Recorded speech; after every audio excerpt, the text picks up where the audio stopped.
Hello and welcome back to my channel Psychology with Macha. And today we are going to cover the third question. So this is the third video. If you have seen the two videos before, then that's great. If you haven't, then you can go through those as well. This question came in December 2012 of UGC NET JRF, and this question is based on factor analysis. So in short, I'm going to first explain what factor analysis is, because some people find it a little bit complicated. So if you already know what factor analysis is, skip this part and then jump to the part where I'm explaining the question and doing the MCQs. If you don't, then watch it carefully. Let's begin. So what is factor here? It is basically a variable. ठीक है, so factors यहाँ पे होते हैं हमारे variables जो हमारे research में भी होते हैं, right? अब इन variables के बीच में क्या होता है? Correlations होते हैं. So in correlation अगर बहुत ज़्यादा है, मान लो कि let's take an example. ये जो है ये DSM-5 के अकॉर्डिंग क्राइटेरियाज हैं ऑफ व्हाट, ऑफ डिप्रेशन. तो मुझे एक स्केल बनाना है on depression and let's take few items.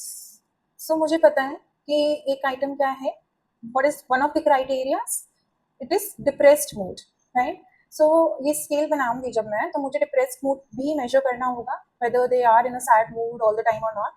So let's take the first item as I am sad almost most of the day.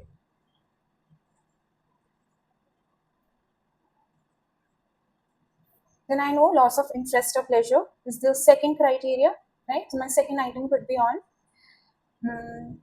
I have lost the interest in activities that I used to like.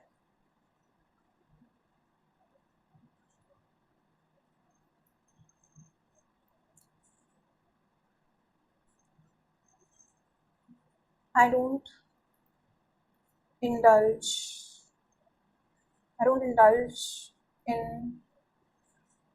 in my favorite activities anymore.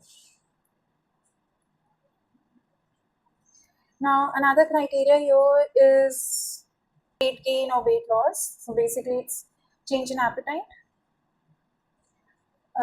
My diet has increased or decreased. My diet has increased or decreased in past 6 months. E. I don't find happiness in my usual routine anymore. So these are the 5 items that I created. Okay, if you would have been with me in the live class, then I would have asked you to do it, but it's okay.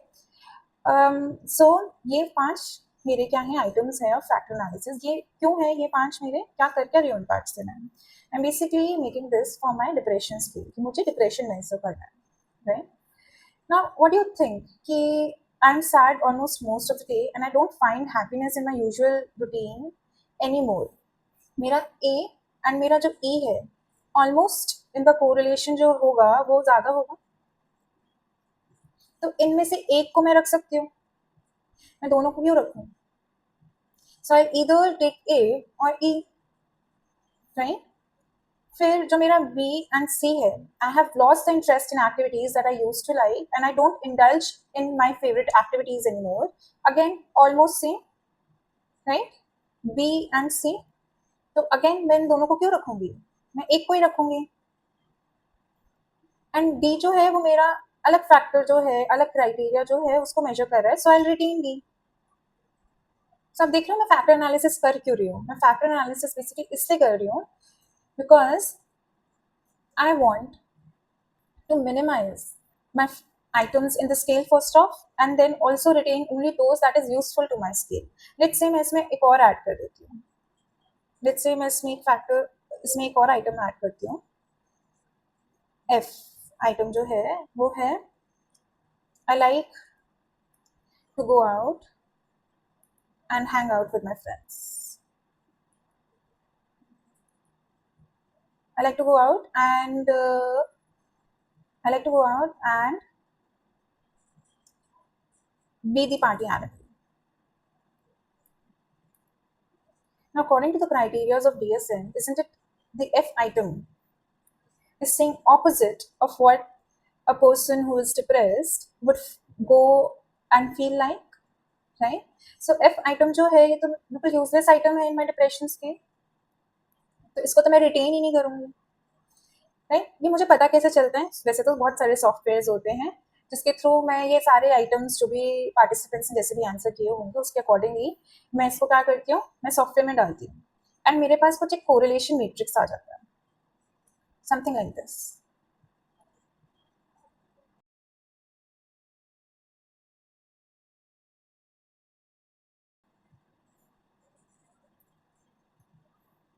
सो यहाँ पे A, B, C, D, E and again A, B, C, D, E. मैं example बहुत छोटा ले रही हूँ यहाँ पे, बट फैक्टर्स जो होते हैं वो आपके 100,000 भी हो सकते हैं, ठीक है? सो ऑफकोर्स ये बात है, अगर मैं ए आइटम को आई am sad almost most of the day तो मैं ए से ही कोरिलेट कर रही हूँ, तो 1 ही आना चाहिए यहाँ पे, राइट? सो मेरा हमेशा जो डायगोनल होगा वो 1 ही होगा एंड इसको हम बोलते हैं यूनिटीज इन डायगोनल.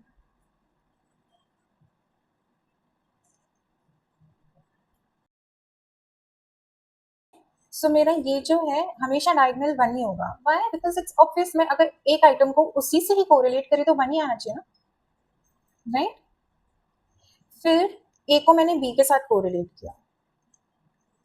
जब मैंने ए को बी के साथ कोरिलेट किया, आई am sad almost most of the day and I have lost interest in the activities, तो मेरे पास समथिंग क्या आया, मेरे पास आया 0.67. तो यहाँ पे भी 0.67 ही आना चाहिए ना, बिकॉज बी को ही तो मैं ए के साथ कर रही हूँ. फिर मैंने किया सी को बी के साथ, अब इसका बहुत ज्यादा आना चाहिए 0.90 समथिंग, तो वहीं पे जब मैं बी को सी के साथ करूंगी तो 0.90 आना चाहिए. अब मैं सी को अगर ए के साथ करती हूँ, I don't indulge in my favourite activities anymore and I am sad almost most of the day, so यहाँ पे मैं मान लेती हूँ 0.50. सो कैन यू सी, क्या देख रहे हो यहाँ पे आप कि ये वाला जो पार्ट है ये बेसिकली क्या है, मिरर है of this part, right? But obvious इसको हम क्या बोलते हैं, कोरिलेशन मैट्रिक्स, ठीक है? अब क्योंकि 0.90 इतना ज्यादा हाई है बी एंड सी का, so I would just remove this, no? या तो मैं बी रिमूव करूंगी या मैं सी रिमूव करूंगी, क्योंकि अगर इतना ज्यादा हाई कोरिलेशन है तो almost they are measuring the same dimension and that same dimension is what, B and C. मेरा डायमेंशन कौन सा मेजर कर रहा था, ये मेरा मेजर कर रहा था loss of interest, right? A and E जो है ये मेरा मेजर कर रहा था डिप्रेस्ड मूड एंड ये मेरा कर रहा है लॉस ऑफ एपेटाइट, लॉस और गेन ऑफ एपेटाइट या फिर चेंज इन एपेटाइट.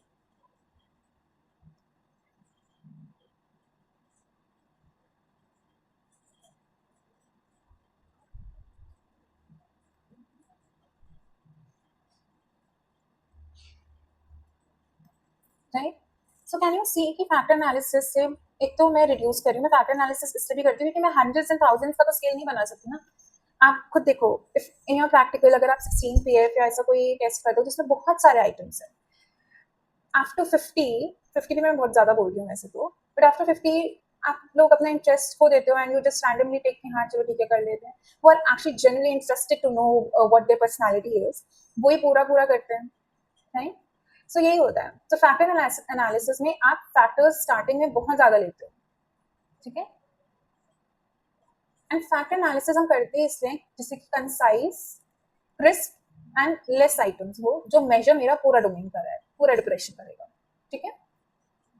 तो ये कोरिलेशन मैट्रिक्स बन गया. अब कोरिलेशन हमारा मैट्रिक्स बन गया. अब दूसरी चीज इसमें ये समझेंगे, आपने ये समझ लिया कि फैक्टर एनालिसिस होता क्या है, हम क्यों करते हैं वगैरह वगैरह. बट 2 टाइप के फैक्टर एनालिसिस होते हैं.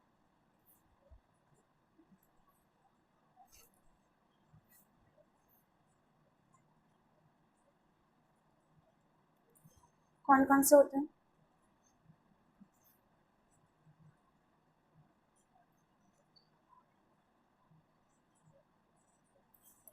एक होता है आपका एक्सप्लोरेटरी,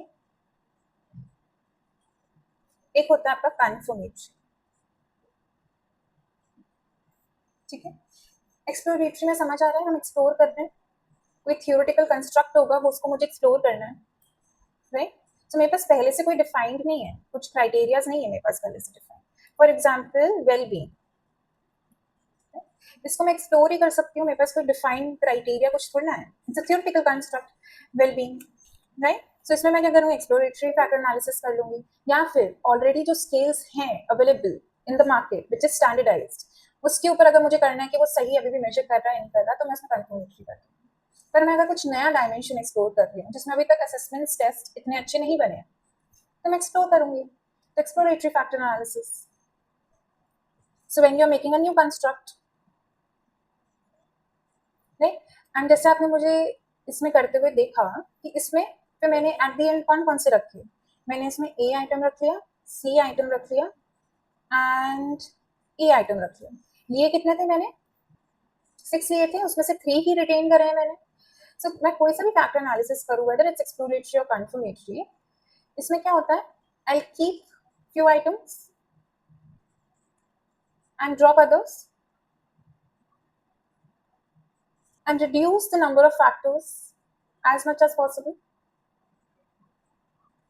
right? इसमें कौन सा मेथड यूज होता है एक्सप्लोरेटरी में, इसमें हमारे होता है आपका PCM, प्रिंसिपल कंपोनेंट मेथड।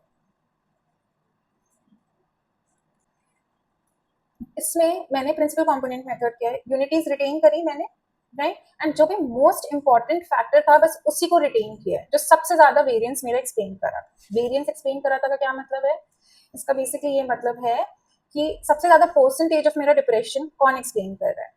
अब ए एंड बी जो है ये मेजर फैक्टर्स थे, ये दोनों तो होने ही होने चाहिए, right.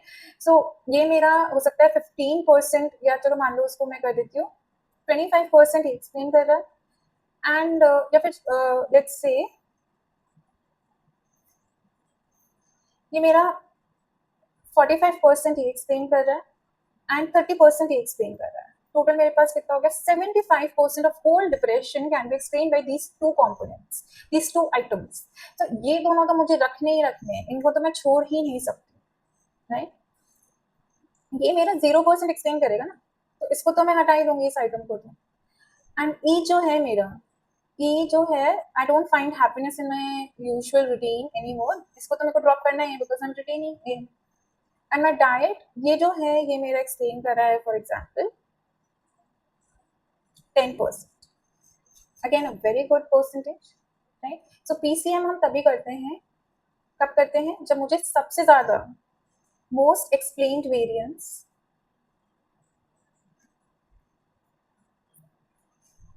I'll keep that in my scale obviously, right? So इसमें आप देख रहे हो less number of factors explains most of the variance. यहीं पे कंफर्मेटरी में क्या होता है, कंफर्मेटरी में मैं ऑलरेडी कंफर्म कर रही हूँ, I am just verifying and checking,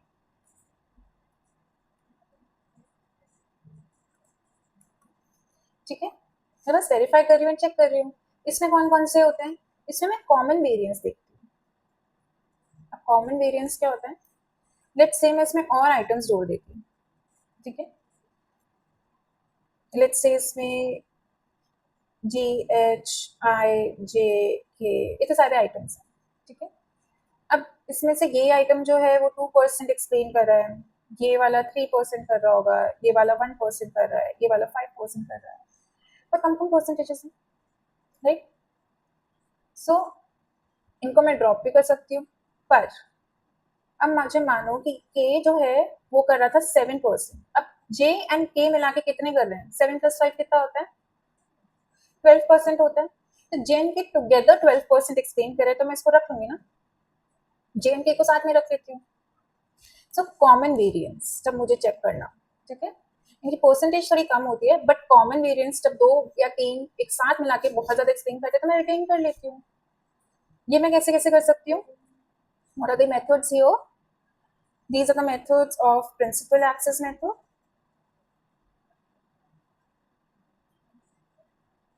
maximum likelihood method,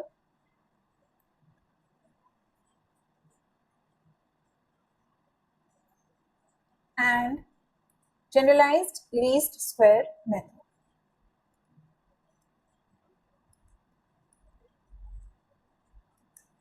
ठीक है, सो ये सारे जो है इन मेथड से मैं देख सकती हूँ कि सबसे ज्यादा यूनिक वेरिएंस किसका है, सबसे ज्यादा कौन से फैक्टर्स है जो सबसे ज्यादा वेरिएंस एक्सप्लेन कर रहे हैं मेरे फैक्टर का, एंड देन कॉमन वेरिएंस से मैं ये निकाल सकती हूँ कौन से मैं क्लब करके मैं सेलेक्ट कर सकती हूँ अपने आइटम्स, जिसकी वजह से क्या होगा, मेरा स्केल और अच्छा हो जाएगा। अब मान लो मैं पीसीएम यूज कर रही हूँ, राइट, प्रिंसिपल कंपोनेंट मेथड। अब इसमें भी मैं कौन सा मेथड यूज करूं, कौन सा स्टेटिस्टिकल टूल लगाऊं जिससे कि मेरे को पता चले कि कौन सा सबसे मैक्सिमम लाइक्लीहुड है, कौन सा मैक्सिमम वेरिएंस है जो मेरा फैक्टर एक्सप्लेन कर रहा है। दो तरीके हैं, एक है आपका कटेल्स फ्री, एक है आपका काइजर गटमैन। कटेल्स फ्री कब हम यूज करते हैं, जब 30 या 30 से ज्यादा फैक्टर्स हैं, ओके, तब मैं कटेल्स फ्री यूज करती हूँ। इसमें आपका कुछ ऐसा ग्राफ होता है, सो ये जो होंगे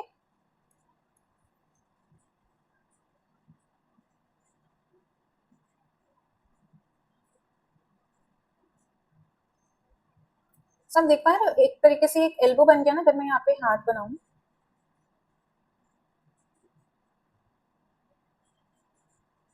ये एक एल्बो बन गया। सो एल्बो से पहले वाले हम सारे रिटेन कर लेते हैं, ये वाला पूरा हम रिटेन करेंगे, ठीक है, एंड एल्बो के बाद वाले हम छोड़ देते हैं। काइजर गटमैन हम कब यूज करते हैं, काइजर गटमैन हम तब यूज करते हैं जब 20 या 20 से लेस फैक्टर्स हो मेरे पास, कम फैक्टर्स जब होते हैं तो मैं काइजर गटमैन यूज करती हूँ।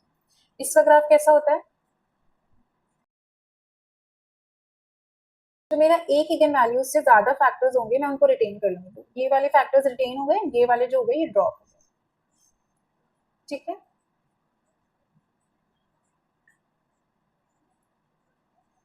अब एक और चीज यहाँ पे समझ लो एंड फिर फैक्टर एनालिसिस यहाँ पे खत्म हो जाएगा।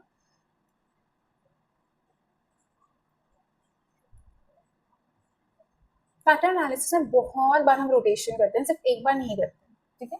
अभी मैंने सिर्फ एक ही बार रोटेशन किया था, यहाँ पे एक ही बार हुआ है, ये कोरिलेशन मैट्रिक्स आया, फिर मैं ए सी ए का वापस से रोटेट करूंगी, वापस से इनका कोरिलेशन मैट्रिक्स निकालूंगी, जिससे कि मुझे पता चले कि ये तो अब सही फैक्टर्स लिए हैं या इनमें भी बहुत ज्यादा कोरिलेशन है, अगर इनमें भी बहुत ज्यादा कोरिलेशन होगा फिर मैं ड्रॉप करूंगी और फिर रिटेन करूंगी, फिर ड्रॉप करूंगी फिर रिटेन करूंगी। वाई, बिकॉज मेरा एम ही है ना कि मैं सबसे बेस्ट आइटम्स रखूं जो मेरा सबसे ज्यादा वेरिएंस एक्सप्लेन कर रहे हैं, बाकी सब आइटम्स को मैं छोड़ दूंगी, राइट। सो जब मुझे सेकेंड ऑर्डर रोटेशन करना होता है तो मैं क्या करती हूँ, तब मैं करती हूँ ऑब्लिक रोटेशन,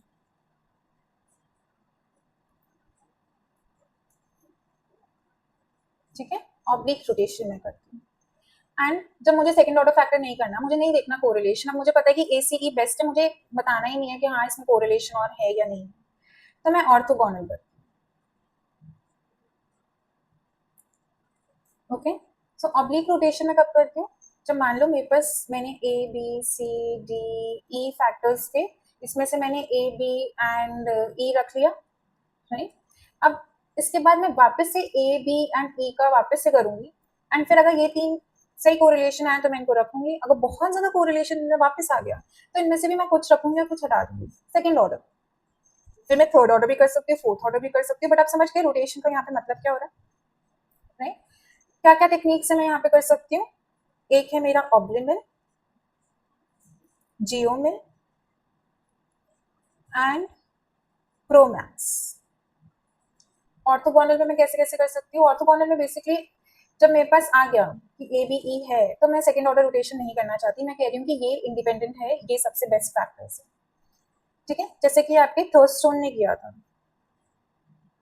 थर्स्टोन ने क्या किया था, इसने ऑर्थोगोनल रोटेशन किया था। क्या आपको सही में लगता है कि word fluency and verbal meaning में कोई भी कोरिलेशन नहीं होगा, ये इंडिपेंडेंट है. Knowing the meaning of the words and thinking of word quickly.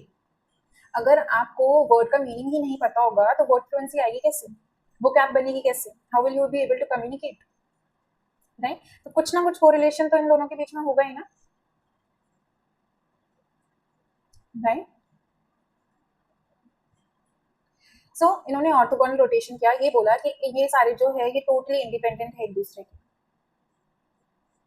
ठीक है. सो ऑर्थोगोनल हम कब करते हैं, ऑर्थोगोनल हम तब करते हैं जब मुझे ये बोलना हो कि सारे इंडिपेंडेंट है, इनके बीच में कोई कोरिलेशन नहीं है, जीरो कोरिलेशन. ठीक है. कैसे कर सकते हैं हम ये हम कर सकते हैं वेरीमैक्स,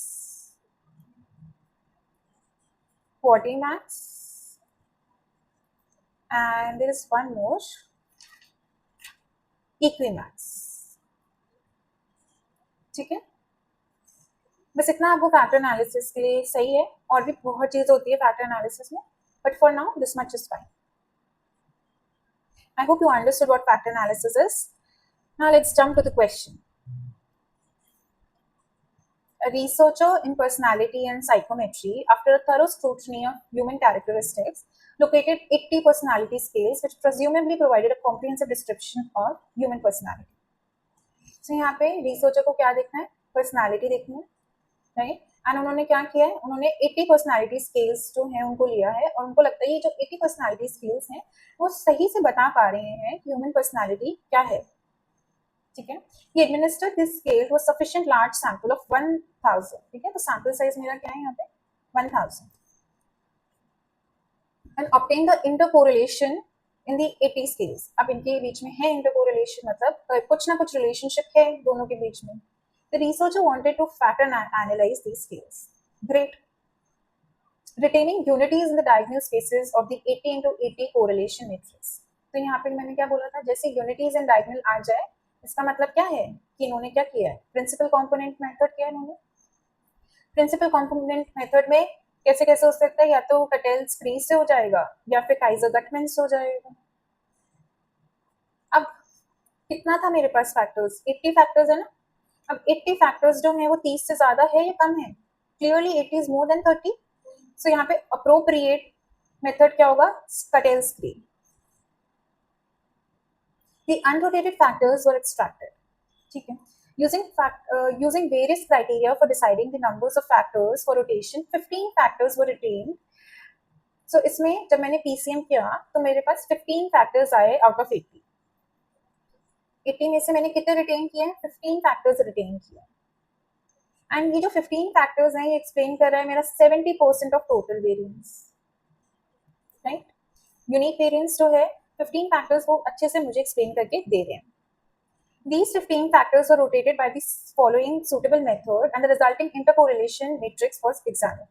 अब ये वापस से जो 15 फैक्टर्स हुए हैं वो रोटेट हुए हैं ना, तो क्या हुआ है यहाँ पे, सेकेंड ऑर्डर रोटेशन हुआ है. एंड जब सेकेंड ऑर्डर रोटेशन होता है तो हम कौन सा मेथड यूज करते हैं, ऑब्लिक रोटेशन यूज हुआ है. ऑब्लिक में मैं 3 तरीके से कर सकती हूँ, या तो मैं ऑब्लिमेन कर लूँ, या मैं प्रोमैक्स कर लूँ, या मैं जियोमेन कर लूँ.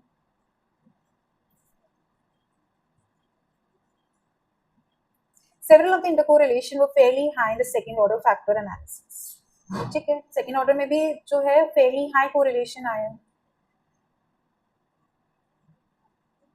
Was then carried out which yielded 5 nearly orthogonal factors.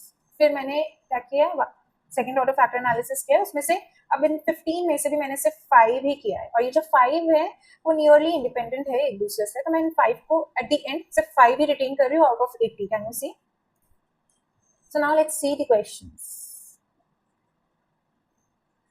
While factor analyzing the 80 into 80 correlation matrix, out of the following 4 factors extraction method, which one of the probably being employed in the above work? So 80 into 80 correlation matrix में हमने क्या use किया था, हमने unities retain करी थी, इन diagonal. Clearly मैंने principal component method use किया है. जैसे ही यूनिटीज रिटेन आता है, ये कीवर्ड है for you to recognise that मैंने PCM यूज किया है. ठीक है. which one of the following is not the criteria for deciding the number of factors for rotation? अभी हमने डिस्कस किया था कि हम कैसे करते हैं, एक हम कटेल्स फ्री से करते हैं, एक हम गटमैन से करते हैं, percentage of total variance explain by the factor solution, obviously यही तो हम कर रहे थे ना पीसीएम में। विल क्राइटेरिया जो है ये है इसका करेक्ट आंसर, वाई, क्योंकि ये हम मनोवा में यूज करते हैं, ठीक है, दिस इज इन मनोवा, ये फैक्टर एनालिसिस इसका कोई मतलब ही नहीं है। Out of the following 4 factor rotation methods, which method can yield the above reported results? So हमने इसमें कौन सा किया है, सेकेंड ऑर्डर किया है, तो सेकेंड ऑर्डर इसमें से कौन कौन से है, एक ऑब्लोमिन है, वैरीमैक्स ऑर्थोगोनल का है तो इसका ये आंसर नहीं होगा, प्रोमैक्स है, अगेन पोर्टीमैक्स ऑर्थोगोनल का है तो ये आंसर इसका नहीं होगा, ANC। The moment you realize that it is second order factor we have done, so मुझे पता है कि क्या आंसर होगा। Which of the following condition are necessary for carrying out second order factor analysis? Second order factor analysis के लिए सबसे ज्यादा condition जरूरी क्या है, ऑर्थोगोनल है, नहीं। First order factor analysis have been obliquely rotated, right? अभी मैंने बोला ना oblique rotation होना ही चाहिए, correct है। At least some of the inter-factor correlation should be fairly high. तभी तो मैं हटा रही हूँ और retain कर रही हूँ, drop and retain बहुत ज़्यादा हाई है, 0.90, 0.95, 0.80, ऑलमोस्ट, यही तो मुझे बोल रहा है कि यार ये दो फैक्टर्स ऑलमोस्ट सेम ही चीज़ बोल रहे हैं, इनमें से एक रख लो। जब बहुत ज़्यादा हाई होता है या फेयरली हाई होता है तब वापस से हमें करना होता है second order factor analysis. The two factors are said to be orthogonal when the angle of the separation between the two factors is, it is 90 degree. Okay, so orthogonal में हम कितने डिग्री पे रोटेट करते हैं, 90 degree पे, and oblique में हम 45 degrees पे करते हैं, ठीक है, just remember this as well, ठीक है। And with this, today's question is also over, although I think the video would be longer, but factor analysis is really important for you guys to understand, so that is why it took longer, but yeah, in the next video we'll be doing the next question that has come in your exam. Hopefully you've understood this, so stay tuned, subscribe, like and share. That's it, bye, see you next time.